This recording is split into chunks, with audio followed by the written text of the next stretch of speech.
This channel does not promote any violent, harmful, or illegal activities. All content provided by this channel is meant for an educational purpose only. নমস্কার, স্বাগত আপনাকে আরো একবার টিভি9 বাংলায়। আমি দীপ রয়েছে আপনার সঙ্গে। আর এই মুহূর্তে যে খবরে নজর রাখতেই হচ্ছে, আবারও শিয়ালদা থেকে অস্ত্র উদ্ধার। 3 মাসের ব্যবধানে এই নিয়ে দ্বিতীয়বার কলকাতা পুলিশের এসটিএফ এর জালে 5। সুরেন্দ্রনাথ কলেজের কাছেই অস্ত্র নিয়ে ঘোরাফেরা করছিল দুষ্কৃতীরা। এমজি রোড অটো স্ট্যান্ড থেকে গ্রেপ্তার 5 দুষ্কৃতী। তাদের কাছ থেকে মিলেছে 7mm পিস্তল, 1 শাটার এবং 15টি গুলি। পাচার নাকি অন্য কোনো উদ্দেশ্যে অস্ত্র নিয়ে জড়া হয়েছিল দুষ্কৃতীরা, জানবো। সহকর্মী সুপ্রিয় রয়েছেন। সুপ্রিয়, 3 মাসের ব্যবধানে শিয়ালদা থেকে দুবার অস্ত্র উদ্ধার হলো। কোথাও কি এটা অস্ত্র পাচারের সেফ করিডর হয়ে দাঁড়াচ্ছে? দেখো, প্রাথমিকভাবে যে 5 জনকে ইতিমধ্যেই কলকাতা পুলিশের স্পেশাল টাস্ক ফোর্সের গোয়েন্দারা গ্রেপ্তার করেছেন, তাদেরকে জিজ্ঞাসাবাদ করে যেটা মনে করছেন যে কোনো ধরনের অপরাধ সংগঠিত করাই কিন্তু তাদের মূল উদ্দেশ্য ছিল। আর সেই কারণেই তারা একেবারে আগ্নেয়াস্ত্র কার্তুজ নিয়ে এই শিয়ালদা স্টেশন সংলগ্ন সুরেন্দ্রনাথ ওমেন্স কলেজের পাশের যে জায়গাতে আমরা দাঁড়িয়ে রয়েছি দ্বীপ, এই এলাকাতে তারা জমায়েত করেছিলেন বা তারা 5 জন একসঙ্গে তারা এখানে ছিলেন।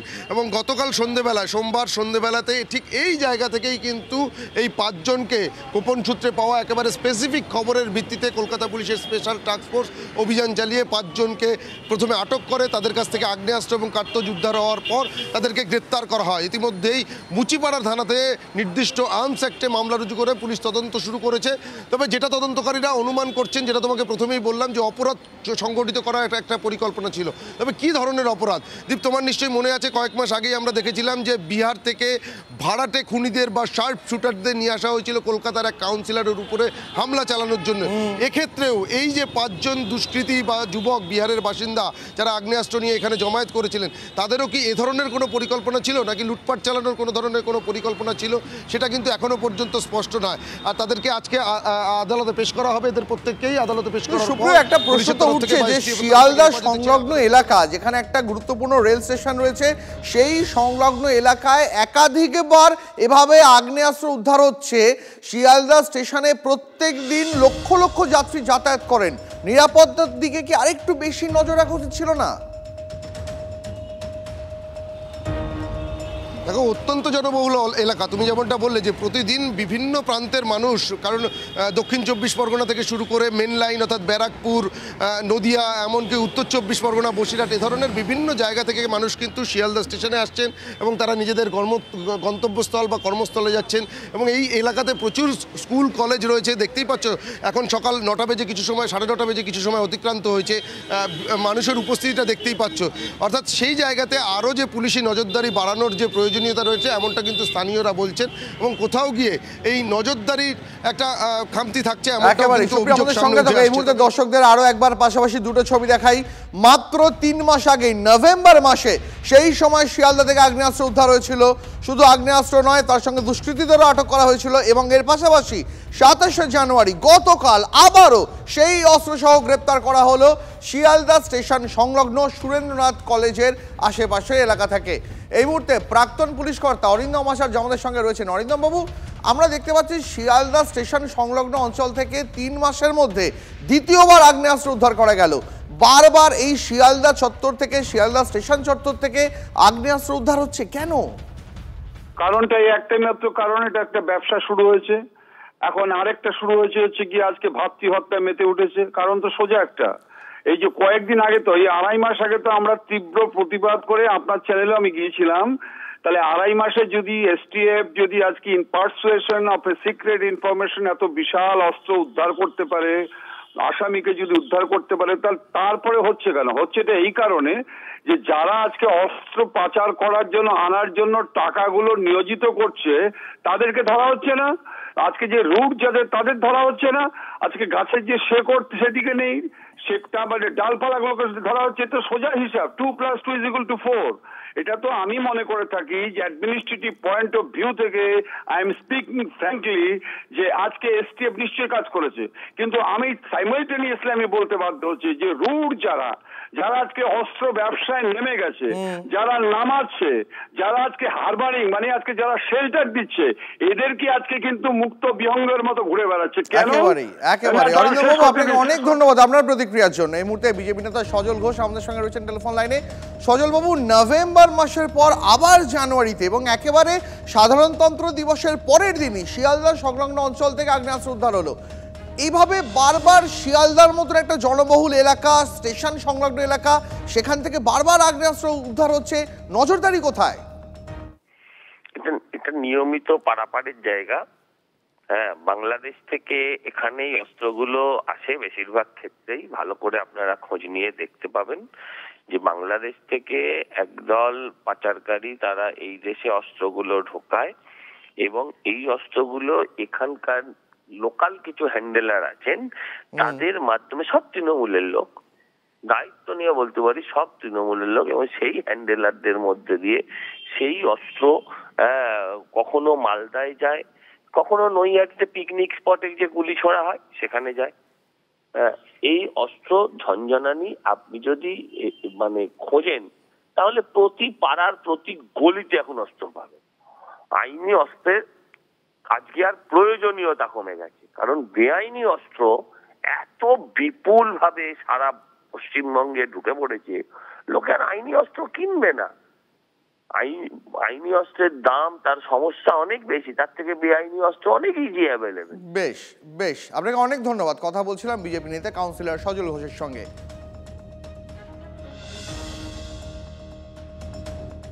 এবং যে কথা বিরোধীরা বারবার বলে, কখনো মালদায় ভলিবল টুর্নামেন্ট, কখনো নৈহাটিতে পিকনিক, একের পর এক জায়গায় বারবার গুলি চালানোর অভিযোগ।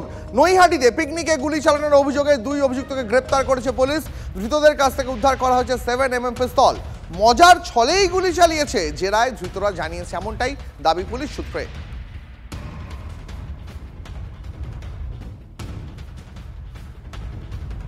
ফের গুলি চলল ভাঙড়েও। ভর সন্ধ্যায় ভোজেরহাটে শুট আউট, গুলিবিদ্ধ এক যুবক। সম্পর্কে টানাপোড়েনেই গুলি বলে প্রাথমিক তদন্তে অনুমান পুলিশের। ভোজেরহাটের ভাটিপোতায় ভাড়া থাকে গুলিবিদ্ধ জাহির পুরকাইত। সন্ধ্যায় রাস্তার পাশেই বাইকের ওপর বসেছিল সে, সেই সময় তাকে লক্ষ্য করে গুলি চালানো হয়। আহত অবস্থায় ওই যুবককে কলকাতার একটি বেসরকারি হাসপাতালে ভর্তি করা হয়েছে। গুলি করা আছে শুনে আমি এখন স্পটে এসেছি, এসে এখন এখানে প্রশাসনরা সবাই আছে, ওকে এখন হাসপাতালে পাঠানো হয়েছে। শত্রু তো ছিল, সেটা আমি এখন বলছি না, সেটা পুলিশ তদন্ত করে বার করবে। আমরা তো খুব ভয় পেয়ে গেছি হঠাৎ কথাটা শুনে, যে আমাদের গ্রামে এরকম কোনো দিন হয়নি, আজকে হঠাৎ এরকম হলো। আমরা তো বিশ্বাস করতে পারছি না। এবার বারবার ওকে জিজ্ঞেস করছি, বলে আমি এখন বলতে পারবো না, আমার দম লেগে যাচ্ছে, আমাকে শীঘ্রই হসপিটালে নিয়ে চলো। কারণ পুলিশের কাছে দাবি করবো তারা সঠিক সিদ্ধান্ত নেবেন, সঠিক পদক্ষেপ নেবেন এবং সঠিক তদন্ত করবেন, এইটুকু আশাভাষা আমাদের আছে। নজর রাখবো পরের খবরে। ট্যাংরায় হেলে পড়া বাড়ি ভেঙে ফেলার সিদ্ধান্ত কলকাতা পুরসভার। আগামী সোমবার থেকে শুরু হবে বহুতল ভাঙার কাজ। পুরসভার ইঞ্জিনিয়ারদের পরামর্শ মেনে নির্মীয়মান বহুতলটি ভাঙার সিদ্ধান্ত নিয়েছে পুরসভা। হেলে পড়া বাড়িটি ভেঙে ফেলার পর পাশের বাড়িটি, যার ওপর এই বহুতলটি হেলে পড়েছিল, তার অবস্থা খতিয়ে দেখা হবে বলে জানিয়েছেন মেয়র ফরহাদ হাকিম। প্রথমে সিদ্ধান্ত নেওয়া হয়েছিল নির্মীয়মান বাড়িটির শুধুমাত্র উপরের অংশ ভাঙা হবে, তবে সেই সিদ্ধান্ত বদল কলকাতা পুরসভার। একই সঙ্গে মেয়র জানিয়েছেন হেলে যাওয়া নির্মীয়মান বহুতলটি আসলে বেআইনি। কোনো রিপোর্ট দেয়নি, তবে একটা সাজেশন দিয়েছে যে ওর ড্যামেজটা হয়েছে পাশের বাড়ির ইয়ের জন্য। তো আমরা এবার নির্ণয় নিয়েছি পাশের বাড়িটা যেটা ইলিগাল, যেটা নোটিশ সেই জুলাই মাস থেকে দেওয়া ছিল না, 8 মানে কি মাস, অগাস্ট থেকে দেওয়া ছিল, ওটা হয়ে 408 করে সেটাকে ভাঙা স্টার্ট করবে। ওই বাড়িটা ভেঙে দিলে হয়তো এই বাড়িটা, তারপরে স্ট্রাকচার ইঞ্জিনিয়ার হয়তো স্টেবিলিটি দিতে পারে। হ্যাঁ, সাদা বাড়ি। সমস্ত পয়সা এই বাড়িতে ঢেলে দিয়েছি, আর এখন কিছু করি না, যে পয়সাটা নিয়ে এসে আবার একটা ফ্ল্যাট কিনে চলে যাব।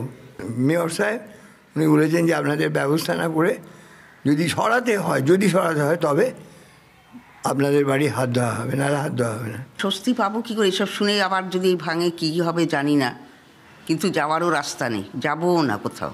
এখানে যে কাউন্সিলর ওনারা বলো আপনাদের একটা জায়গা তোমার সেফটি জায়গা দেবো, সেখানে আপনাদের সরিয়ে দেবো, কিন্তু কোনো কিছুই করছে না। যে আমাদের তো একটা টেনশনে আমরা দিন রাত কাটাচ্ছি, যে কী হবে না হবে, কী হবে না হবে, কিছু বুঝতে পারছি না কিছু। এই যে 13টা যে ঘর আছে সবই তো চলে যাবো, তার একটা ব্যবস্থা করবে, তবে তো ওটা ভাঙা পড়বে। আমার বক্তব্যটা এইটাই। যাবো কোথায়? এটা লোটা কামল যে সবাই বলছে রাখো গুটিয়ে, এটা ভাঙা পড়বে, তো যাবো, রাখবো ওটা কোথায়? বনে যাব না জঙ্গলে যাব, তার একটা ব্যবস্থা করে দিই। ক্রিস্টোফার রোডে যে বেআইনি বাড়িটি হেলে পড়েছে, সেই বেআইনি বাড়িটি ভাঙার কাজ শুরু হবে সোমবার থেকে। কিন্তু এই বেআইনি বাড়িটি, যে বাড়িটির ওপর হেলে পড়েছে, সেই বাড়িটি এই মুহূর্তে ভাঙা হবে না। আগে প্রথম বাড়িটি অর্থাৎ বেআইনি বাড়িটি ভাঙা হবে, দেখা হবে পাশের বাড়িটি কতটা মজবুত রয়েছে, তারপরেই এই বাড়ি ভাঙা হবে কি না তার সিদ্ধান্ত নেওয়া হবে। কিন্তু এখানকার যারা বাসিন্দারা আছেন তারা কিন্তু কোনোভাবেই স্বস্তিতে নেই। সামনের দিনগুলো তাদের কাছে ঝুঁকিপূর্ণ, তারা সেরকমই মনে করছেন। কারণ সহায় সম্বল যেটুকু ছিল সেটুকুও তাদের চলে যাচ্ছে। অর্থাৎ মাথার উপর থেকে যদি ছাদই চলে যায় তাহলে তারা কিভাবে বাঁচবেন। তাই কিন্তু তারা আশায় দিন গুনছেন যে পুরসভার তরফ থেকে কোনো সদর্থক ভূমিকা গ্রহণ করা হবে এবং তাদেরকে নির্দিষ্ট কোনো জায়গা দেওয়া হবে বা মাথার উপর ছাদ তার ব্যবস্থা করে দেওয়া হবে। একেবারে দুশ্চিন্তায় দিন কাটাচ্ছেন এই পাশের বাড়ি, অর্থাৎ যেই বাড়িটি এই মুহূর্তে ভাঙা হচ্ছে না, সবুজ বাড়িটি, সেই বাড়ির বাসিন্দারা। ক্যামেরায় পিকু দাসের সঙ্গে সোমা দাস, TV9 বাংলা, কলকাতা।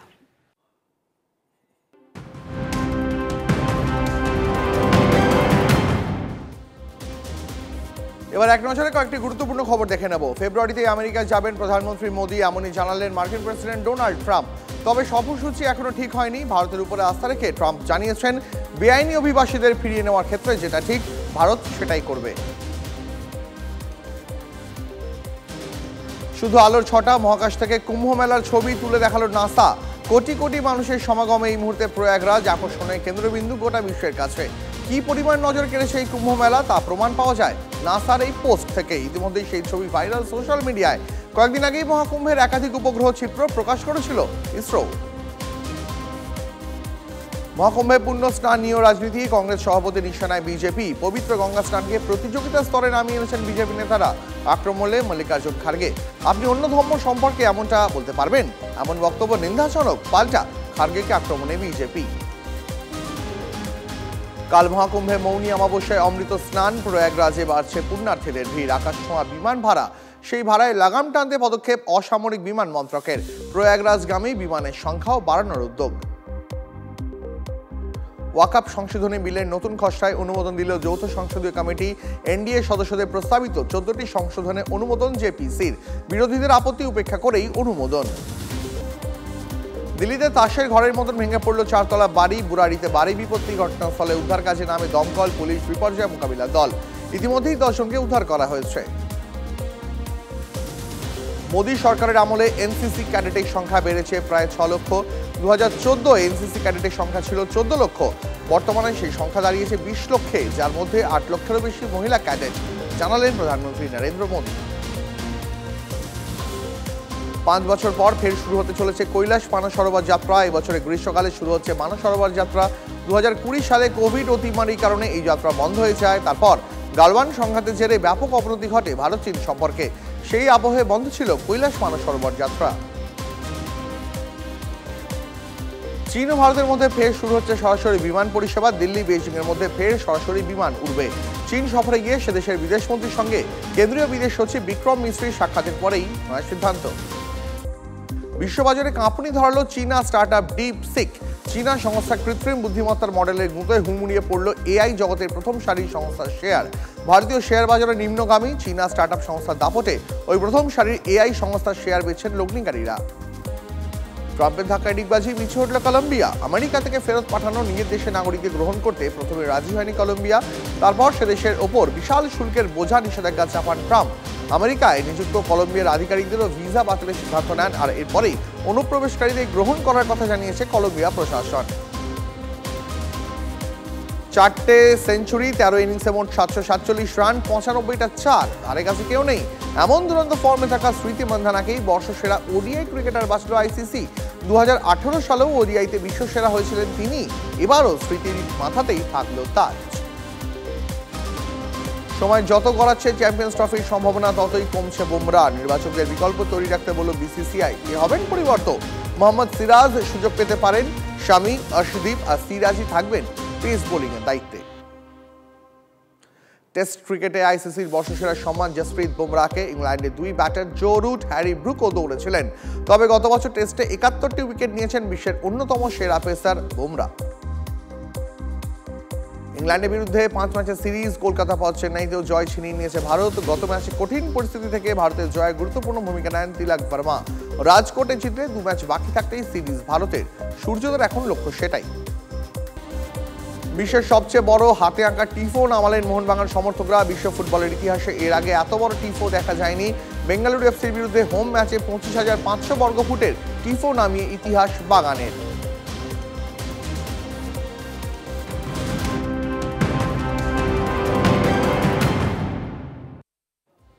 আর এবার যে খবরে নজর রাখবো, আবাসে টাকা ঢুকতেই কাটমানি চেয়ে হুমকির অভিযোগ পঞ্চায়েত সদস্য এবং তৃণমূল বুথ সভাপতির বিরুদ্ধে। টাকা না দেওয়ায় আবাসের কাজ বন্ধের অভিযোগ শাসক নেতাদের বিরুদ্ধে। কোচবিহারের শীতলকুচির ঘটনায় শোরগোল। 6,000 টাকা দিতে অস্বীকার করায় হুমকির অভিযোগ তৃণমূল নেতা আব্দুল আজিজ মিয়ার দলবলের বিরুদ্ধে। হুমকির অডিও ক্লিপ ভাইরাল, যদিও এই ক্লিপের সত্যতা যাচাই করেনি টিভি9 বাংলা। বিডিওর কাছে এবং উত্তরবঙ্গ উন্নয়ন মন্ত্রীর কাছে অভিযোগ দায়ের উপভোক্তার। যাবতীয় অভিযোগ অস্বীকার করেছেন অভিযুক্ত পঞ্চায়েত সদস্য এবং বুথ সভাপতি। শুনে নেব সেই ভাইরাল অডিও ক্লিপ। আমরা দিবি না মানে এটা তো একটা সংগঠন। তা 10 ভাই যদি দেয় তবে তুই না দিবি কেন? এটা একটু বুঝ ব্যাপারটা একটু। এটা তো একটা পার্টি, কারোর তো ব্যক্তিগত নয়। পার্টি চালতে গেলে খরচ আছে, এটা তুইও না জানিস। সেটা জানি। যারা আমার শোন, এখন যারা এখানে ক্ষমতা আছে তাদের তো খরচ হয় রে। তাহলে দেওয়াটা তোর বাঞ্ছনীয়। হয়তো ওই কারণে হয়তো কর্মীর ঘর হয়তো একটু আগে তবে বলতেই পারে যে না দেখি কাজ করে, কোন মিস্ত্রি করে, কোন রাজমিস্ত্রি করে, এটা বলতেই পারে। তা আমি বলি কি শোন, পয়সাটা দিয়ে দে। কত টাকা দেওয়া লাগে? কত টাকা তোকা গেলা শুনেছে ওই চাঁড়া গিলা তাকে শুনিয়ে দিয়ে দিস। না তো তোমার যেহেতু পঞ্চায়েত, তোমার তো জানা আছে, তোমার পার্টি থেকে কি ডিসিশন আছে?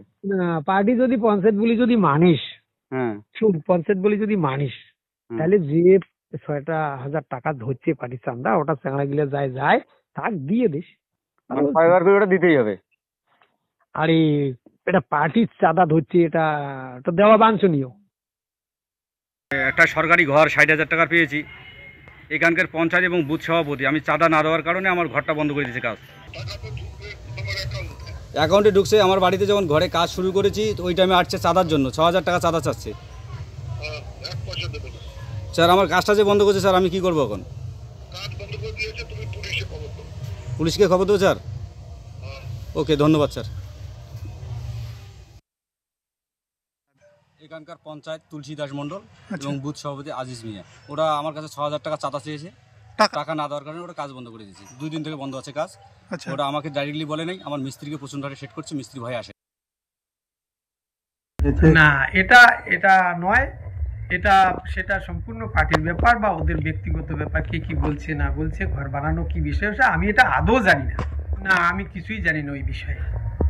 কাজ বন্ধ আছে সেটা এখন উপর নেতৃত্ব বুঝবে। ওর ঘর সরকার পার্টি দিয়েছে, পার্টি ওকে করতে দিবে কি দিবে না সেটা ওর ব্যক্তিগত ব্যাপার আর পার্টির ব্যাপার। সেটা আমি ওর বিষয়ে আমি কিছু জানি না বা ওর বিষয়ে আমি কোনো জড়িত নেই। যারাই আবাসে নিয়ে ঘর, যারা টাকা চাবে, খোলাখুলি কত টাকা চাবে, তাদের নামে জেলা সভাপতিকে জানাক, মন্ত্রীকে জানাক, প্রয়োজন বোধে এফআইআর করুক। বললাম তো এফআইআর সেটা আইনের মতো প্রশাসন দেখবে। এই মুহূর্তে যে খবরে নজর রাখবো, যোগ কাউন্সিলে দুর্নীতির পর্দা ফাঁস করেছিল টিভি9 বাংলা। সেই খবরের জোরে 24 জন যোগ চিকিৎসকের রেজিস্ট্রেশন বাতিল করলো রাজ্য যোগ কাউন্সিল। টাকার বিনিময়ে রেজিস্ট্রেশন। কাউন্সিলের দুর্নীতির অভিযোগ পেয়ে স্বাস্থ্য ভবনকে তদন্তের জন্য চিঠি দেন রাজ্যপাল। এরপর গত 27 অগস্ট কাউন্সিলের কাছ থেকে রিপোর্ট তলব করে স্বাস্থ্য ভবন। সেই রিপোর্টেই হদিশ ফেলে পাহাড় প্রমাণ দুর্নীতির। অভিযুক্ত রেজিস্ট্রার শুভ্র ভট্টাচার্য দাবি ছিল প্রথম দফার পরীক্ষা হয়েছে 2023-এর 1 সেপ্টেম্বর। তদন্তে নেমে কাউন্সিল জানতে পারে ওই দিন কোনো পরীক্ষাই হয়নি। 2024 সালের 13 থেকে 20 জানুয়ারি হওয়া পরীক্ষাতেও বেনিয়মের অভিযোগ ওঠে। প্রাক্তন রেজিস্ট্রার শুভ্র ভট্টাচার্য তাকে অন্ধকারে রেখে দুর্নীতি করেছেন বলে দাবি করেন কাউন্সিলের সভাপতি তুষার শীল। প্রাক্তন রেজিস্ট্রার আবার সভাপতির দিকে পাল্টা আঙুল তোলেন।